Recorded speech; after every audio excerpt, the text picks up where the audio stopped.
It's important to understand what your pelvis is doing while you're on the horse. I just came across a post, and the first sentence said, if a rider cannot tilt their pelvis in all directions, then that rider will not be able to ride well at all. So today we're going to take a deep dive into just that sentence. Tilting your pelvis. What directions can it tilt? What causes it to tilt different directions? What muscles are in charge of that? And what things can be limiting you from being able to tilt it in all directions? So we have our pelvis here, and it can move in 4 different directions, or there's going to be 4 different directions we're going to focus on it being able to move. It can move laterally, side to side here. It can rotate around, and then it can either tilt up or it can tilt down. So again, it can rotate, it can laterally move side to side, it can tilt up, and it can tilt down. When it comes to rotation, there are muscles all the way around the spine and the pelvis that help to rotate the either the pelvis or the spine.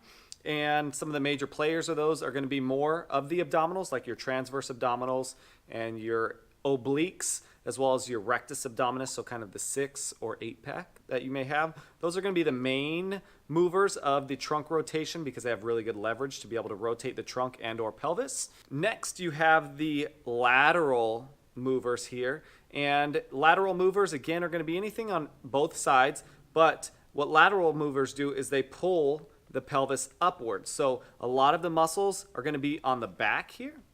And if your spine were to come all the way up, a lot of these muscles connect onto the pelvis here, and they go and they shoot all the way up to the ribs and up to the top of the back of your head. And what they do is when they contract, they pull the pelvis upwards. So I want you to imagine a seesaw. And on the seesaw, you have two muscles. You have 2 people pulling on the seesaw.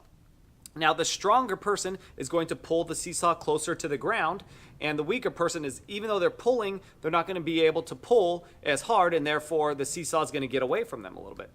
The seesaw can happen, is what's going to happen within your pelvis. So you have muscles that are pulling up on both sides, but the stronger one is going to pull a little bit harder, and the weaker one is going to lose some leverage. So anytime you have a stronger pull or a stronger contraction from muscles, it's going to seesaw your pelvis. So laterally, your seesaw would look like this. And again, a lot of these muscles are the major muscles that really help in this lateral movement are going to be on the back side. They're connected down into your pelvis across here and up through the ribs and the top of your neck. The next one is going to be abdominal flexion, or the pelvis moving forward and up.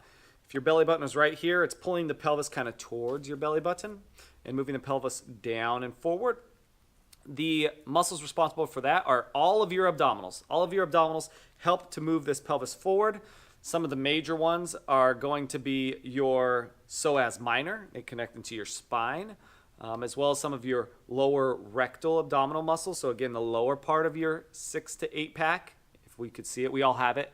We just can't all see it based on our body fat percentage. But those are the main ones that tilt the pelvis upwards. And these are going to be the ones that help you really sit down and get down into the horse. So again, if these are weak, then a lot of time that seesaw we were talking about earlier, laterally, side to side, the pulling of muscles, you have a seesaw going forward and back as well.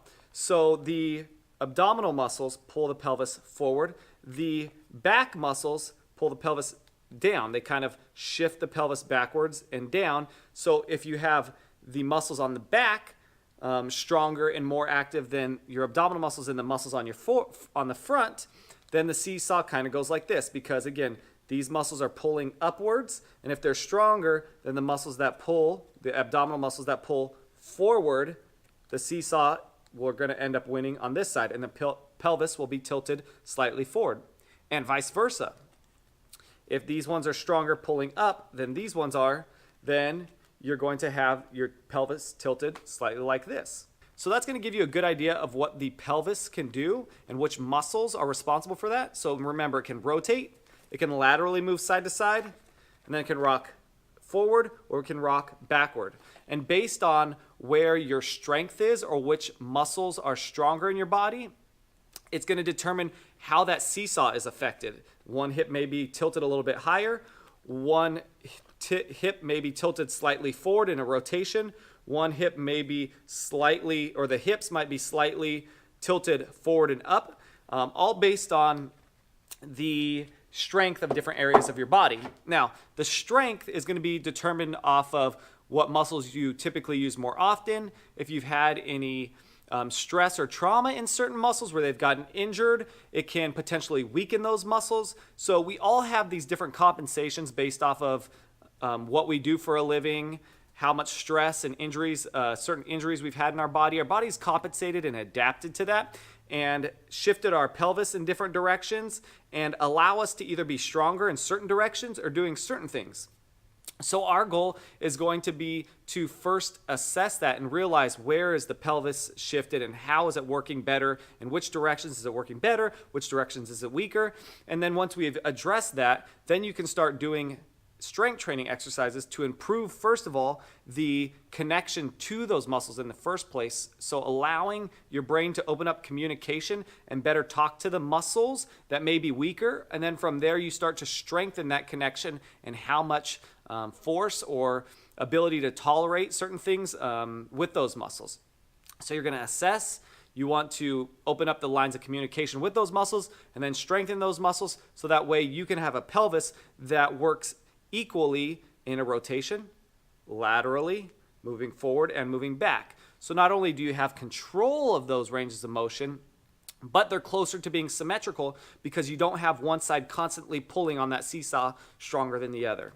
So if you're curious on how you can take the first step into finding where these asymmetries may lie or being able to do certain exercises to improve the communication to those muscles and strengthen that, send me over a message or comment down below and I'd be happy to have that conversation with you and help you take the first step forward.